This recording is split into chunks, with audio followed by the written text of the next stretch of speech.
প্রত্যেক ব্যক্তির জীবনে সমস্যা অবশ্যই আসে। এমন কিছু মানুষ আছেন, যদি তাদেরকে জিজ্ঞেস করেন যে এমনটা ঠিক কেন হলো, তাহলে পুরো দোষটা তারা নিজেদের পরিস্থিতির ওপর ন্যস্ত করেন।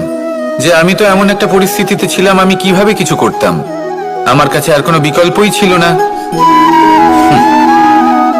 চলুন কথা বলা যাক মহাভারত নিয়ে। ভীষ্ম পিতামহ, ওনাকে জিজ্ঞেস করা হলো আপনি এরকম প্রতিজ্ঞা কেন করলেন। উনি বললেন যে আমি পরিস্থিতির অধীন হয়ে পড়েছিলাম, সেই জন্য। এই প্রশ্নটাই যখন অর্জুনকে করা হলো, তখন অন্য একটি দিক প্রস্ফুটিত হলো। অর্জুন নিজের পরিস্থিতির কারণে জীবনে কখনোই বাধা পড়েননি।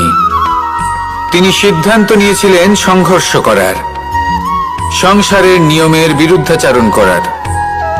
এই সংসারে আপনি যা কিছুই হয়ে উঠতে পারেন, তার সমগ্র শ্রেয় শুধুমাত্র আপনার পরিস্থিতির উপর চাপিয়ে দেওয়া যায় না। সেটা নির্বাচনের উপর নির্ভরশীল, যে সেই পরিস্থিতিতে আপনি কি নির্বাচন করেছেন। যদি সেই মুহূর্তে ভীষ্ম পিতামহ